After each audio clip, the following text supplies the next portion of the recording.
నమస్కారం friends, welcome to education concepts.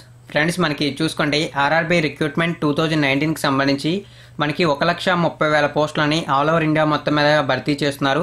అయితే చూసుకుంటే మనకి ఇందులో ఎన్టీపీసీ అంటే నాన్ టెక్నికల్ పాపులర్ కేటగిరీకి సంబంధించి పోస్టులు అయితే ఉన్నాయి. వీటికి సంబంధించిన నోటిఫికేషన్ అనేది మనకి రావడం అయితే జరిగింది. ప్రస్తుతం మనం ఆర్ఆర్బీ సికింద్రాబాద్ అఫీషియల్ వెబ్సైట్లో అయితే ఉన్నాం. ఇక్కడ చూసుకోవచ్చు మనకి centralised employment notice for non technical popular categories, click here for updates అని కనపడుతుంది. ఇక్కడైతే మనం క్లిక్ చేద్దాం.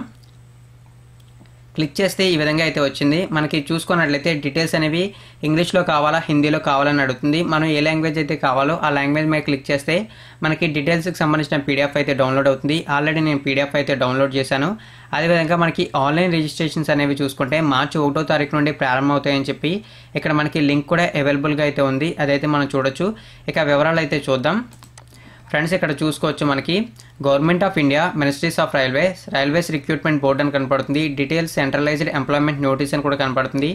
ఇక మనకి మరిన్ని వివరాలు మెన్షన్ చేశారు. ఇక్కడ చూసుకుంటే మనకి centralised employment notice for non technical popular categories NTPC graduated under graduated posts అని కనబడుతుంది. మనకి ఏదైతే ఈ పీడిఎఫ్ ఉందో అంటే ఈ డీటెయిల్స్ పీడిఎఫ్ ఉందో ఈ పీడిఎఫ్ అనేది మనకి ఫిబ్రవరి 28వ తారీఖున అఫీషియల్ వెబ్సైట్లో అయితే రావడం అయితే జరిగిందని చెప్పి ఇక్కడ క్లియర్గా డేట్ అయితే మెన్షన్ చేశారు. ఇక ఈ పోస్టులకి ఆన్లైన్ రిజిస్ట్రేషన్ అనేవి మనకి మార్చి 1వ తారీఖు సాయంత్రం 4 గంటల నుండి ప్రారంభమవుతుందని చెప్పి మెన్షన్ చేశారు. లాస్ట్ డేట్ చూసుకుంటే మనకి మార్చి 31వ తారీఖుగా మెన్షన్ చేశారు. అదేవిధంగా ఈ పోస్టులకు సంబంధించి ఏదైతే అప్లికేషన్ ఫీజు ఉందో దానికి సంబంధించిన లాస్ట్ డేట్స్, అదేవిధంగా స్టార్టింగ్ డేట్స్కి సంబంధించిన డీటెయిల్స్ అయితే ఇక్కడ మెన్షన్ చేశారు.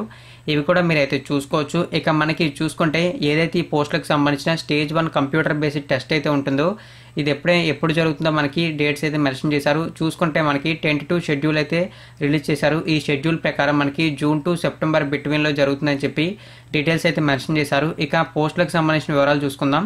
ఫస్ట్ ఆఫ్ ఆల్ మనకి ఇంటర్మీడియట్ క్వాలిఫికేషన్తో అప్లై చేయగల పోస్టుల వివరాలు అయితే మెన్షన్ చేశారు. ఈ పోస్టులకు అప్లై చేయడానికి మినిమం 18 సంవత్సరాలు, మాక్సిమం 30 సంవత్సరాలుగా ఏజ్ అయితే మెన్షన్ చేశారు. ఇదైతే చూడొచ్చు. ఇందులో మొత్తం మనకి 5 కేటగిరీలకు సంబంధించిన పోస్టులు అయితే ఉన్నాయి. ఈ పోస్టులకి అండర్ గ్రాడ్యుయేషన్ అంటే ఇంటర్మీడియట్ ఎడ్యుకేషన్ క్వాలిఫికేషన్తో అప్లై చేసుకోవచ్చు.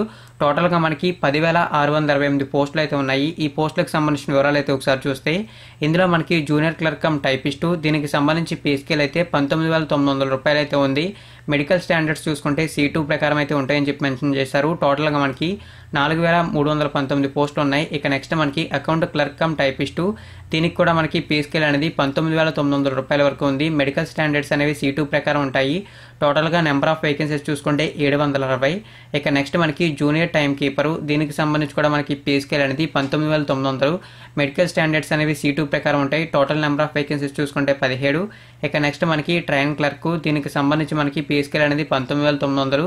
మెడికల్ స్టాండర్డ్స్ ప్రకారం అయితే చూసుకుంటే మనకి E3 ప్రకారం మెడికల్ స్టాండర్డ్స్ అయితే ఉంటాయి. టోటల్గా మనకి 592 వేకెన్సీస్. ఇక ఫైనల్గా మనకి ఇంటర్మీడియట్ ఎడ్యుకేషన్ క్వాలిఫికేషన్తో అప్లై చేయగల పోస్ట్ ఏదైనా ఉందంటే ఎన్టీపీసీలో కమర్షియల్ కమ్ టికెట్ క్లర్క్, దీనికి సంబంధించి మనకి పే స్కేల్ అనేది 21,700 రూపాయల వరకు ఉంది. టోటల్గా మనకి వేకెన్సీస్ చూసుకుంటే 4,940 అయితే ఉన్నాయి. టోటల్గా మనకి 10,628 ఇంటర్మీడియట్ ఎడ్యుకేషన్ క్వాలిఫికేషన్తో అప్లై చేసుకోగల ఎన్టీపీసీ అంటే నాన్ టెక్నికల్ పాపులర్ కేటగిరీకి సంబంధించిన 5 కేటగిరీ పోస్టులు అయితే ఇవి. ఇక నెక్స్ట్ మనకి గ్రాడ్యుయేషన్ అంటే డిగ్రీ ఎడ్యుకేషన్ క్వాలిఫికేషన్తో అప్లై చేసుకోగల పోస్టులను అయితే మెన్షన్ చేశారు. ఇవి మొత్తం మనకి 7 కేటగిరీలుగా ఉన్నాయి.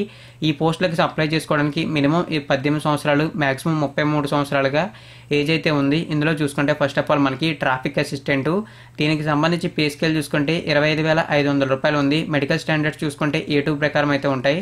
టోటల్ నెంబర్ ఆఫ్ వేకెన్సీస్ చూసుకుంటే 88. తర్వాత మనకి గూడ్స్ కార్డు, దీనికి సంబంధించి పే స్కేల్ చూసుకుంటే 29,200. మెడికల్ స్టాండర్డ్స్ A2 ప్రకారం ఉంటాయి. టోటల్ నెంబర్ ఆఫ్ వేకెన్సీస్ చూసుకుంటే 5,748.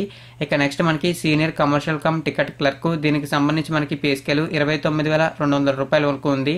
మెడికల్ స్టాండర్డ్స్ అనేవి B2 ప్రకారం ఉంటాయి. టోటల్గా మనకి 5,638 వేకెన్సీస్.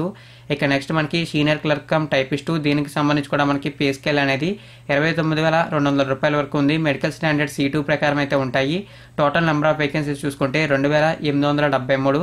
ఇక నెక్స్ట్ మనకి junior account assistant cum typist, దీనికి కూడా మనకి పే స్కేల్ అనేది 29,200 రూపాయలు ఉంది. మెడికల్ స్టాండర్డ్స్ అనేవి C2 ప్రకారం ఉంటాయి. Total number of vacancies 3,124. ఇక నెక్స్ట్ మనకి సీనియర్ టైం కీపరు, దీనికి సంబంధించి పే స్కేల్ 29,200. మెడికల్ స్టాండర్డ్స్ అనేవి C2 ప్రకారం ఉంటాయి. Total number of vacancies 14. ఇక నెక్స్ట్ మనకి కమర్షియల్ అప్రెంటిస్, దీనికి సంబంధించి పే స్కేల్ అనేది 35,400. మెడికల్ స్టాండర్డ్స్ అనేవి B2 ప్రకారం ఉంటాయి. టోటల్ నెంబర్ ఆఫ్ వేకెన్సీస్ చూసుకుంటే 259. ఇక ఫైనల్గా లాస్ట్గా మనకి గ్రాడ్యుయేషన్ ఎడ్యుకేషన్ క్వాలిఫికేషన్తో అంటే డిగ్రీ ఎడ్యుకేషన్ క్వాలిఫికేషన్తో NTPCలో అప్లై చేయగల పోస్ట్ అంటే స్టేషన్ మాస్టరు. దీనికి సంబంధించి పే స్కేల్ అనేది 35,400. మెడికల్ స్టాండర్డ్స్ అనేవి A2 ప్రకారం ఉంటాయి. టోటల్ నెంబర్ ఆఫ్ వేకెన్సీస్ చూసుకుంటే 6,865 అయితే ఉన్నాయి. టోటల్గా మనకి చూసుకుంటే గ్రాడ్యుయేషన్ అంటే డిగ్రీతో అప్లై చేయగల NTPC పోస్టులు అంటే నాన్ టెక్నికల్ పాపులర్ కేటగిరీకి సంబంధించిన పోస్టులు అయితే 24,649 పోస్టులు అయితే ఉన్నాయి. ఇవి డిగ్రీ ఎడ్యుకేషన్ క్వాలిఫికేషన్తో అప్లై చేసుకోవాలి. ఇక మాకే మరిన్ని వివరాలు అయితే మెన్షన్ చేశారు, ఆ వివరాలు అయితే చూద్దాం. ఫ్రెండ్స్, మీకు మెడికల్ స్టాండర్డ్స్ అనేవి A2, C2, B2 అని చెప్పాను కదా, వాటికి సంబంధించిన డీటెయిల్స్ కూడా ఇక్కడ మనకి మెన్షన్ అయితే చేశారు. అవి కూడా మనం అయితే చెక్ చేద్దాం. ఇక్కడ మనకి జనరల్ ఇన్స్ట్రక్షన్స్ ఇవన్నీ ఇచ్చారు. ఆల్రెడీ చాలామంది RRB గ్రూప్ Dకి సంబంధించి RRB అసిస్టెంట్ లోకో పైలట్ టెక్నీషియన్కి సంబంధించి 2018లో అప్లై చేశారు. వారికి ఈ డీటెయిల్స్ అనేవి క్లియర్గా తెలుసుంటాయి. ఈ డీటెయిల్స్ గురించి పెద్దగా ఇన్ఫర్మేషన్ అయితే ఇవ్వకపోయినా పెద్ద ప్రాబ్లం అయితే లేదు. ఇవన్నీ జనరల్ ఇన్స్ట్రక్షన్స్. ఇక నెక్స్ట్ మనకి చూసుకుంటే మెడికల్ స్టాండర్డ్స్ అనేవి A2 అంటే ఏంటి, A3 అంటే ఏంటి, B2 అంటే ఏంటి, C2 అంటే ఏంటో ఇక్కడ మనకి క్లియర్గా మెన్షన్ చేశారు. ఇక్కడ చూసుకోవచ్చు. మనకి A2 ప్రకారం చూసుకుంటే physically fit for all respects అని మెన్షన్ చేశారు. మనకి ఇక్కడ చూసుకుంటే విజువల్లీ యాక్టివిటీకి సంబంధించి అంటే కంటి చూపుకి సంబంధించి అయితే ఇవ్వడం జరిగింది. ఇక్కడ మనకి చూసుకుంటే ఇది సెల్లన్ చార్ట్ ప్రకారం అయితే ఉంటుంది. ఇక్కడ మనకి చూసుకుంటే ఫస్ట్ ఆఫ్ ఆల్ A2కి సంబంధించి కొన్ని మెడికల్ స్టాండర్డ్స్కి పోస్టులకి అయితే చెప్పాను కదా, ఆ A2కి సంబంధించి మెడికల్ స్టాండర్డ్స్ ఏంటో చూస్తే డిస్టెన్స్ విజన్ అనేది 6/9 ఉండాలి వితౌట్ గ్లాసెస్. ఇక మనకి నెక్స్ట్ నియర్ బై విజన్ అనేది మనకి 0.6 ఉండాలి వితౌట్ గ్లాసెస్తో ఉండాలి. ఇక నెక్స్ట్ మనకి A3కి సంబంధించి చూసుకుంటే డిస్టెన్స్ విజన్ అనేది 6/9 ఉండాలి వితౌట్ గ్లాసెస్. అదేవిధంగా మనకి నియర్ విజన్ కూడా 0.6 అయితే ఉండాలని చెప్పి మెన్షన్ చేశారు. ఇక మనకి B2 చూసుకుంటే డిస్టెన్స్ విజన్ అనేది 6/9 అయితే ఉండాలి, 6/12 అనేది వితౌట్ గ్లాసెస్తో అయితే చూడగలగాలి. నియర్ విజన్ చూసుకుంటే 0.6 అయితే ఉండాలని చెప్పి మెన్షన్ చేశారు. ఇక నెక్స్ట్ మనకి C2, దీనికి సంబంధించి డిస్టెన్స్ విజన్ అనేది 6/12 అయితే ఉండాలని చెప్పి మెన్షన్ చేశారు వితౌట్ గ్లాసెస్తో. నియర్ విజన్ అయితే చూసుకుంటే 0.6 అయితే ఉండాలని చెప్పి మెన్షన్ చేశారు. ఇవైతే మీరు చూసుకోవచ్చు. ఏవైతే మెడికల్ స్టాండర్డ్స్ అయితే ఉన్నాయో వాటికి సంబంధించిన డీటెయిల్స్ అయితే ఇవి. ఇక ఈ పోస్టులకు అప్లై చేయడానికి మనకి కొన్ని క్వాలిఫికేషన్స్ అయితే ఇచ్చారు. ఆ క్వాలిఫికేషన్స్ ఏంటంటే ఈ పోస్టులకు అప్లై చేసే అభ్యర్థులు ఖచ్చితంగా ఇండియన్ సిటిజన్ అయితే అయ్యి ఉండాలని చెప్పి మెన్షన్ చేశారు. అది కూడా మీరు అయితే గుర్తుంచుకోండి. ఇంకా మనకి ఏజ్ లిమిట్కి సంబంధించిన డీటెయిల్స్ మెన్షన్ చేశారు. ఆ డీటెయిల్స్ చూసుకుంటే ఫస్ట్ ఆఫ్ ఆల్ మనకి అండర్ గ్రాడ్యుయేటెడ్కి సంబంధించిన పోస్టులకు మెన్షన్ చేశారు. అండర్ గ్రాడ్యుయేటెడ్ చూసుకుంటే మనకి ఇంటర్మీడియట్ ఎడ్యుకేషన్ క్వాలిఫికేషన్తో అప్లై చేసుకోగల పోస్టులు. వీటికి సంబంధించి ఏజ్ రిలాక్సేషన్స్ కూడా మెన్షన్ చేశారు. జనరల్గా ఏవైతే అండర్ గ్రాడ్యుయేషన్ అంటే ఇంటర్మీడియట్ ఎడ్యుకేషన్ క్వాలిఫికేషన్తో అప్లై చేసుకోగల NTPC పోస్టులు ఉన్నాయో వాటికి మినిమం 18 సంవత్సరాలు మాక్సిమం 30 సంవత్సరాలు అప్లై చేసుకునే ఏజ్. ఎవరైతే OBC నాన్ క్రీమీ లేయర్కి సంబంధించి ఉంటారో వారికి 3 years అనేది ఏజ్ రిలాక్సేషన్. అదేవిధంగా SC ST అభ్యర్థులకి 5 years అనేది ఏజ్ రిలాక్సేషన్గా మెన్షన్ చేశారు.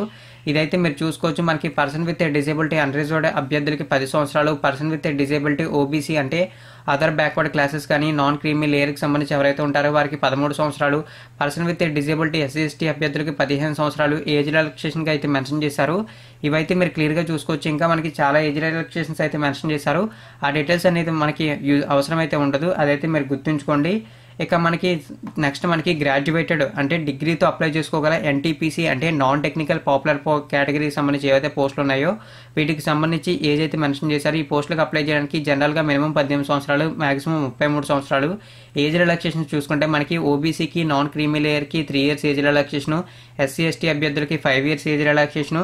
అదేవిధంగా మనకి పర్సన్ విత్ డిజేబిలిటీ అన్రిజర్వ్డ్ క్యాండిడేట్స్కి 10 సంవత్సరాలు, పర్సన్ విత్ డిజేబిలిటీ OBC NCLకి సంబంధించి అంటే నాన్ క్రీమీ లేయర్కి సంబంధించి 13 సంవత్సరాలు, person with disability SC ST అభ్యర్థులకి 15 సంవత్సరాలు ఏజ్ రిలాక్సేషన్గా మెన్షన్ చేశారు.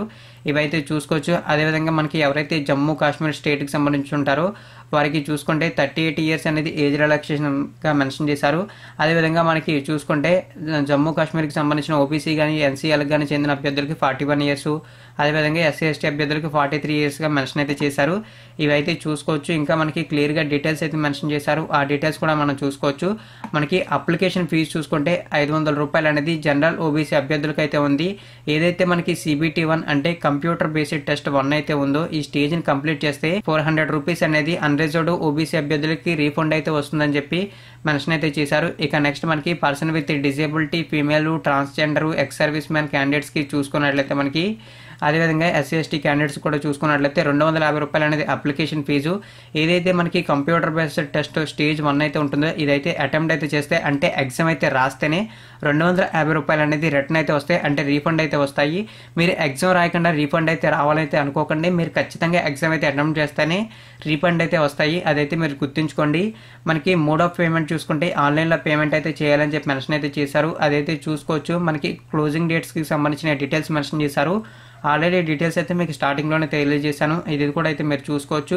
ఇంకా మనకి చూసుకుంటే ఇందులో మనకి రిజర్వేషన్స్ కూడా ఇస్తారని చెప్పి మెన్షన్ అయితే చేశారు. ఆల్రెడీ రిజర్వేషన్కి సంబంధించిన డీటెయిల్స్ తెలుసు.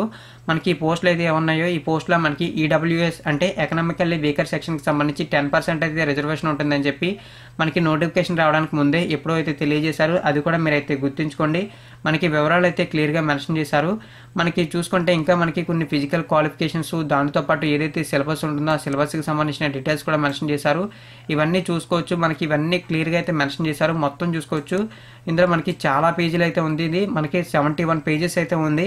మీకు ఫస్ట్ ఆఫ్ ఆల్ ఈ వీడియోలో నేను ఏవైతే కొన్ని క్వాలిఫికేషన్స్ ఫిజికల్ క్వాలిఫికేషన్స్ అంటే అప్లై చేయడానికి ఏవైతే క్వాలిఫికేషన్స్ ఉండాలో ఆ క్వాలిఫికేషన్స్, ఏజ్ లిమిట్కి సంబంధించిన డీటెయిల్స్, పోస్టులకు సంబంధించిన డీటెయిల్స్, పే స్కేల్కి సంబంధించిన డీటెయిల్స్ అయితే తెలియజేశాను. ఇక నెక్స్ట్ మీకు 1 by 1 నోటిఫికేషన్కి సంబంధించిన డీటెయిల్స్ అయితే మీకు March 4th కల్లా అంటే సోమవారం కల్లా మొత్తం అన్ని డీటెయిల్స్ తెలియజేస్తాను. ఇక నెక్స్ట్ మనకి సోమవారం కల్లా సిలబస్కి సంబంధించిన డీటెయిల్స్ కూడా ఈ ఎన్టీపీసీ అంటే నాన్ టెక్నికల్ పాపులర్ కేటగిరీకి సంబంధించిన పోస్టులకి పూర్తి వివరాలు అయితే తెలియజేస్తాను సిలబస్తో సహా. ఈ వీడియో కనుక మీకు నచ్చినట్లయితే లైక్ చేయండి. వీడియో కింద డిస్క్రిప్షన్లో మీకు లింక్ ఇస్తాను. ఆర్ఆర్బీ సికింద్రాబాద్ అఫీషియల్ వెబ్సైట్ ఇప్పుడు ఏదైతే మీరు డీటెయిల్స్ చూసిన పీడిఎఫ్ ఉందో ఆ పీడిఎఫ్ లింక్ కూడా ఇస్తాను. ఈ పీడిఎఫ్ మీరు డౌన్లోడ్ చేసుకుంటే నేను వీడియో చేయకపోయినా అంతకుముందే మీరు సిలబస్కి సంబంధించిన మరిన్ని డీటెయిల్స్ కూడా తెలుసుకోవచ్చు. ఈ వీడియోని వీలైనంత వరకు ప్రతి ఫ్రెండ్కి షేర్ చేయడానికి అయితే ప్రయత్నించండి, ఎందుకంటే మీకు యూస్ అవుతుంది, వాళ్ళకి కూడా యూస్ అవుతుంది ఇన్ఫర్మేషన్స్ అయితే తెలుసుకోవడానికి. మొత్తం ఈ పీడిఎఫ్ని చదవడం కన్నా ఇన్ఫర్మేషన్స్ అయితే తొందరగా అయితే తెలుసుకోగలరు, ఎందుకంటే ఖచ్చితంగా ప్రిపేర్ అవ్వాలి. మనకి పోస్టులు అయితే 1,30,000 అయితే ఉన్నాయనుకుంటున్నాం, కానీ కాంపిటీషన్ అనేది మనకి చూసుకుంటే 2 crores పీపుల్ వరకు అంటే 2 crores అన్ఎంప్లాయ్మెంట్ పీపుల్ వరకు ఆల్ ఓవర్ ఇండియా మొత్తం మీద ఈ పోస్టులకి అయితే అప్లై చేయొచ్చు. ప్రీవియస్గా మనకి వచ్చిన 62,000 గ్రూప్ డి పోస్టులకే మనకి చూసుకుంటే 2 కోట్ల వరకు అప్లికేషన్స్ అయితే వచ్చాయి. ఇప్పుడు మనకి ఇంకొంచెం ఎక్కువ పోస్టులు అయితే ఉన్నాయి కాబట్టి దగ్గరగా మనకి 3 కోట్ల వరకు అప్లికేషన్స్ అయితే వచ్చే అవకాశాలు కూడా ఉన్నాయి. అదైతే గుర్తుంచుకొని దీనికి సంబంధించిన వివరాలు అయితే త్వరగా తెలుసుకొని వీలైనంత త్వరగా ప్రిపేర్ అవ్వడానికి అయితే ప్రయత్నించండి. మరిన్ని ఇటువంటి రెగ్యులర్ అప్డేట్స్ కోసం ఎప్పటికప్పుడు పొందాలనుకుంటే మీరు చూస్తున్న వీడియో కింద రెడ్ కలర్లో సబ్స్క్రైబ్ అనే బటన్ కనపడుతుంది, దాన్ని క్లిక్ చేసి పక్కన వచ్చి బెల్ ఐకాన్ యాక్టివేట్ చేయడం ద్వారా మాత్రమే నా అప్డేట్స్ అయితే పొందగలరు. ఈ వీడియోని వీలైనంత వరకు అందరికీ షేర్ చేయడానికి ప్రయత్నించండి. థ్యాంక్ యూ ఫ్రెండ్స్, ఈ వీడియో వాచ్ చేసినందుకు.